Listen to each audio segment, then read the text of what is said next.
Let's talk turkey, guys. We're going to show you how we use our smoked turkey and make leftovers and broth. We are also going to just chit chat. I'm going to show you some of my freeze dryer successes. We're also going to take down our fall decor and put up our Christmas decor. And of course, you know me, I got to get my chit chat on. So come along for the party and let's get to crack-a-lackin'. Y'all, this pumpkin spice milk from Central Market is amazing. It is so good on its own. It would also be great in a shake or with a little bit of liqueur added.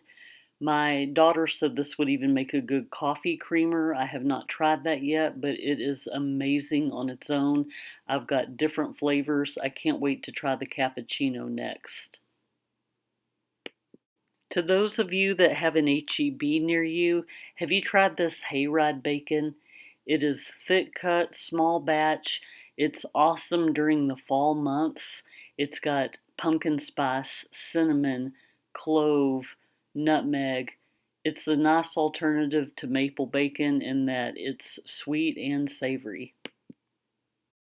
During the week, I usually just have an instant cup of coffee, but on the weekends, I like to get percolated. Corey and I are addicted to these egg bites. We used to get them all the time at Starbucks. They are very expensive though, and all you got to do is get to crack-a-lackin' with a couple of eggs and mix in all the ingredients that you enjoy. We usually just get a little bit of creamer to make it nice and rich. We add seasonings of our preference, and then we throw in all the vegetables that we can possibly find. And I've noticed that one egg will usually yield you 2 egg bites, depending on how much other ingredients you use. I tried to use one of those milk frothers to fluff my eggs. That was a big fail. I'm adding a little bit of spinach and some other ingredients. So let's get started. Now I'm going to add some of Corey's famous canned Hatch green chili.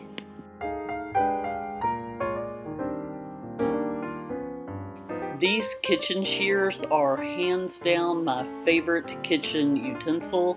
I love these so much. I get so ticked off when my family tries to use them for construction paper or whatever. They are my favorite thing to use.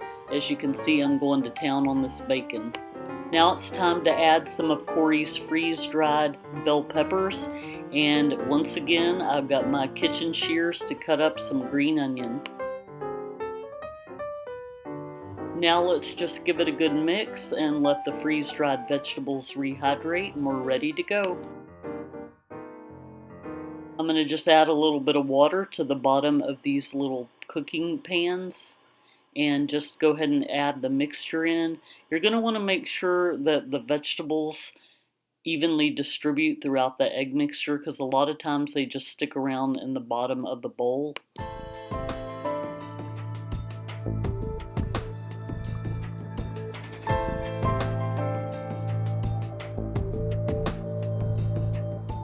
If you like your egg bites a little bit toasted on the top, I did not film this, but we took a little blowtorch and kind of seared the top and made it nice and crispy.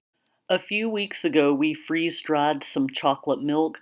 I am obsessed with the Promised Land Midnight Belgium, or Belgium Midnight, I think is what it's called. And we went to Costco, but unfortunately we couldn't just buy one. We had to buy 2, and it's so rich. I knew we weren't going to drink it in time before it went bad, so we decided to go ahead and freeze-dry this. This milk tastes exactly like a chocolate shake. You can either rehydrate this and make it back into milk. I like adding a teaspoon of this into my coffee and making a coffee mocha. And here I'm adding peppermint whipped cream. What are you doing over here? I'm using my label maker to make the labels for the pumpkin puree we just did on the freeze dryer. How does this work? Type in whatever you want to type. We got letters and numbers. Coming up, pumpkin puree 1123. Nice. Time for the fall decor to come down and the winter decor to go up. Anytime I get on the stairs, my little puppies think that it's time to play. They start zooming each other and getting really excited, as you can see.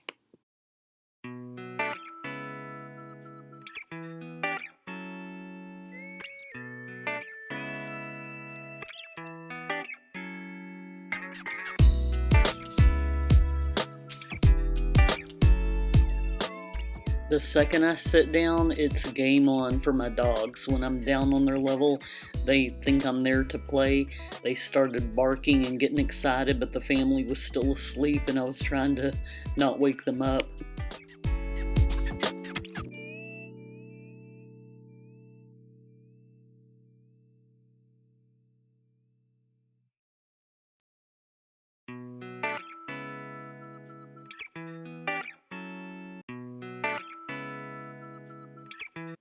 Queen Bee found a new place to lay.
Every year, we love ordering a smoked turkey from Greenberg Turkey in Tyler, Texas. They mail them directly to your door, fresh, delicious. They've always lasted us at least a week, depending on the size we order, and it makes a killer bone broth. Really good. Good and smoky.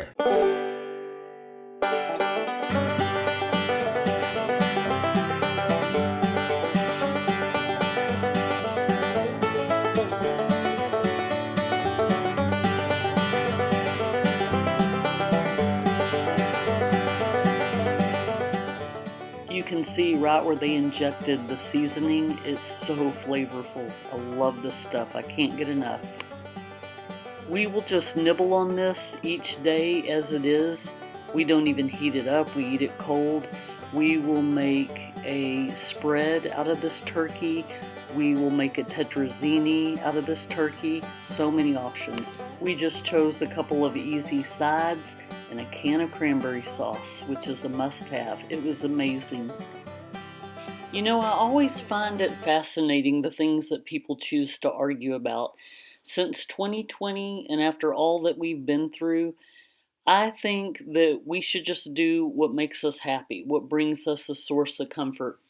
And a lot of people seem to argue over when to put Christmas decorations up. A lot of people think that if you put your Christmas decorations up, then you're glossing over Thanksgiving. And I disagree with that wholeheartedly. For me personally, it is about functionality, and I put my fall decor up from I think around September 1st, and then I'll leave it up through mid-November. If I wait until after Thanksgiving to put my Christmas decorations up, then I'm going to not get as much use out of my Christmas decor, and I will go through all the hassle putting them up only to take them down a month later, because I'm one of those people that when Christmas is over, I'm ready to start packing those Christmas decorations up and going on a cleaning spree after the holidays. So it reminded me, I saw on social media somebody posted a poem, and it was so great. It says, if you don't understand why someone puts their tree up early, sit with a woman, sit with a college girl who just moved out and needs that comfort of what was home. Sit with a newlywed excited to make her home. Sit with a first time mama who sees excitement for her future. Sit with a second, third, fourth time mama who sees the twinkling magic in her children's eyes. Sit with a mama who's slowly losing her nest as her babies begin to move out, and she needs that familiarity.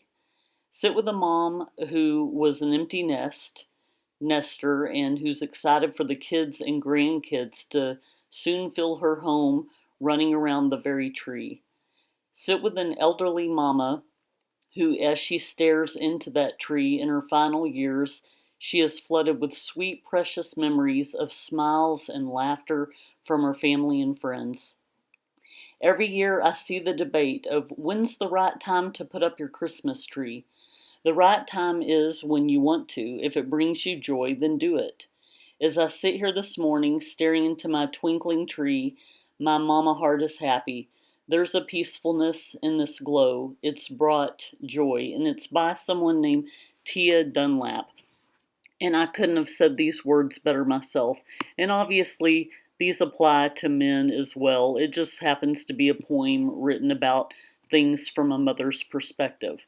I used to work for Mary Kay, the cosmetic empire, years ago, and that was the first time I ever saw someone who actually keeps her Christmas tree up all year.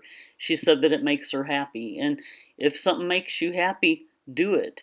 We all need a little source of comfort anywhere we can get it. So I say you put that tree up when you want, you take it down when you want, you leave it all up all year if you want. It's all about what brings you joy. The true meaning of Christmas is about the birth of Jesus, and although none of us know his exact date of birth, it's a time that we set aside to celebrate his birth. And it's also an important time to reflect, and I know a lot of people are struggling in this economy with the inflation, and I know it's difficult to explain to a young child why there's not as many gifts under the tree, but I think it's a good opportunity to explain how life works and the gift of giving to those less fortunate and counting the blessings you have. It's not about the number of gifts under the tree, but the number of people around the tree that are celebrating with you. If we have a roof over our head and we're living in a safe area, we've got food in our bellies, we've got a healthy family, we're already ahead of the game. We're ahead of a lot of other people who probably wish that they had what we had, so we really should count our blessings. You know, the generation that we're living in now is so used to instant gratification. Everything is easily accessible. You want to order something on Amazon and have it 4 hours later. You got movies that you can stream instantly. There's really not a whole lot of patience or working hard, saving, and appreciating what you have. To me, the circumstances that we're in is a good teaching opportunity for the youngsters of today. It's a good opportunity to teach to be grateful and to teach compassion towards others. I know ever since I was young, my mom would take me to the homeless shelter on Thanksgiving or Christmas and allow me to pass out food to those who are less fortunate. We've also done volunteering at animal shelters with homeless animals, but I think that this is a good opportunity to just reflect on what we have, count our blessings, and to help other people in their time of need. You know, I started my YouTube channel a year ago and I really couldn't figure out why. I found myself to be extremely busy and I'm definitely sociably awkward, so I don't know what I was hoping to accomplish, but I'm starting to realize that it's not about me. I started this channel initially because when I post recipes on Facebook or deals I found at a local grocery store, people were always sharing my message, asking me more questions. So I thought, why don't I just take this to the YouTube realm? But as I reflect over this year, I've decided, you know what, I'm going to use YouTube as my platform to spread the message of Jesus. I do that on Facebook, and I've been sharing my Bible study messages on my community page, although I'm not sure how many people really see that. So my goal for my channel next year is to share Bible study messages each time I post a video. And I believe that it's my calling to try to lead somebody to Jesus who may not have a personal relationship with him.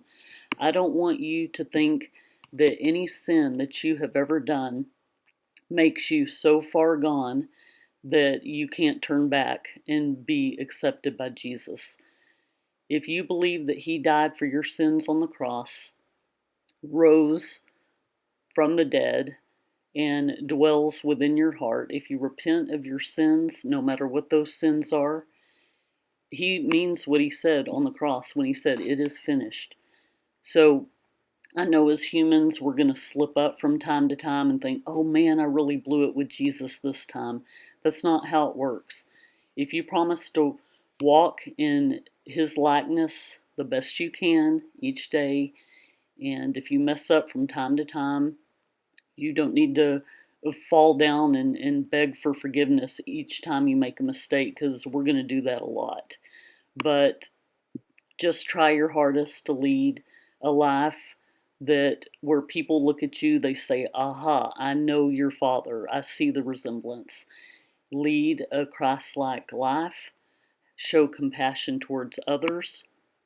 Share the good news of salvation with someone who's lost.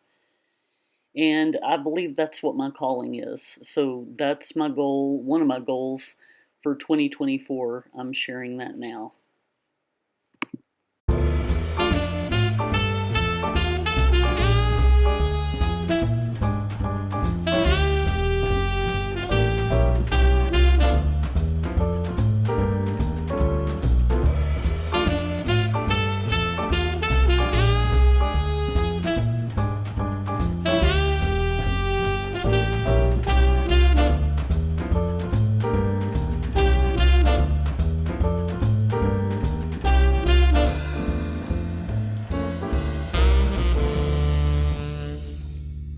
So that was phase one of my Christmas decorations. Chances are high that I'm going to move stuff around about 10 more times before Christmas, but that's okay. I like to get my decorations out because I forget from year to year what I have. In fact, I think a bin is missing. I think Corey did not bring it down from the attic because I could have sworn I had some garland and some holly that I hung up on my stairs. And I don't see any of that. Honestly, I'm probably going to go through these decorations and downsize and get rid of a bunch of things. If you've been watching my videos for a while, you know that our goal is to eventually live on an RV full time and travel the country when my husband retires. I'm in the mindset to start downsizing and decluttering and live a minimalist lifestyle. Let me show you what I still have that I did not put out. I've got little to-go holiday things, like if you want to put a dozen cookies in to send to the neighbors. I think these came from the Dollar Tree. So this one has little gingerbread men. This one has little hot cocos. This one has snowmen and Santa Claus. This one is that rustic old-timey red truck. I have these cute little ramekins. I don't know if these came from Dollar Tree or Hobby Lobby. For some reason I feel like they came from Hobby Lobby, but this one says warm wishes with some gingerbread men, and Baking Spirits Bright. So I'm going to put these in the kitchen when I get them all cleaned up. Buffalo Plaid serving plate. This is kind of small. I'm not sure what I would put in here except maybe a couple of big pieces of fudge. I think this came from the Dollar Tree as well. It says Merry Christmas. It's a little tin that just looks like a Christmas gift. I think this came from the Dollar Tree too last Christmas. It says Happy Holidays. You know me, I'm into play on words. I would love to receive something like this. It looks like a little lunchbox. I think these came from the Dollar Tree as well.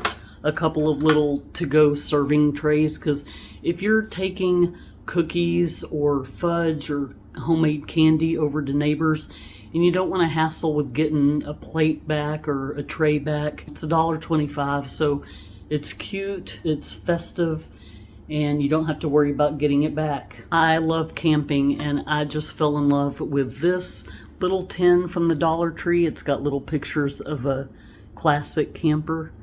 Love it. We also have a few of our Christmas dish towels, little Christmas pot holders. These fun little signs that you saw me putting up, I have a random wall where my stairs are that we just put up all kinds of these little signs from the Dollar Tree. So I had a couple left over. I'm just going to go through the house and put them up. I just don't know where yet. So this one is a little camper. Home for the holidays. Boy, there really is a theme with this red truck. I love this. It's so cute. I will probably put these up in my kitchen somewhere. I just don't know where. One of my next big projects is working on my coffee bar station. It is just a hot mess, just like my pantry. So I need to go through and organize that. And then when I have a little room, I'm going to make room for these. I think these came from Hobby Lobby. This will definitely be going in the kitchen. Baking Spirits Bright. Dashing through the snow. Again, love my campers. Over the years, people have given me ornaments. And now that I've got that Charlie Brown looking tree over there, I don't really put ornaments on it. So I kind of am just going to find places to strategically put these around the house. Another camper, cobblestone candy, a little church. I'm not quite sure why I have this random stocking, but I guess you could use this and put a little gift in here instead of using a gift bag. So I'm not going to get rid of this yet. And then another little pillow. I love this little ornament. I think this came from the Dollar Tree, and it just gives me lake house cabin vibes. I got rid of most of my ornaments because, like I said, they don't really go on that tree. But anything that has my kids' faces, I'm keeping it. I don't know where I'm going to put it. I might put it on the tree after all. Here's little Olivia. I think she was like 2 years old. So she's a little angel. And here she is inside of a snowflake. I think that might have been a year later. And this is little Chloe when she was, I think she was in kindergarten. So she was 5 or 6 in this with that beautiful red hair. After a couple of days of nibbling on this turkey, I decided to make an Asian-inspired soup. I had an open package of rice cakes that I need to use up, and I just wanted to use whatever vegetables and seasonings I had on hand to throw together. So let's get started with this meal. I didn't follow a particular recipe, but if anybody has any questions about any of the ingredients I used, feel free to message me in the comments below and I'll get back to you. Otherwise, I'm just going to show you what I threw together.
just took the scraps from our turkey and divided it between 2 slow cookers and filled it up with water.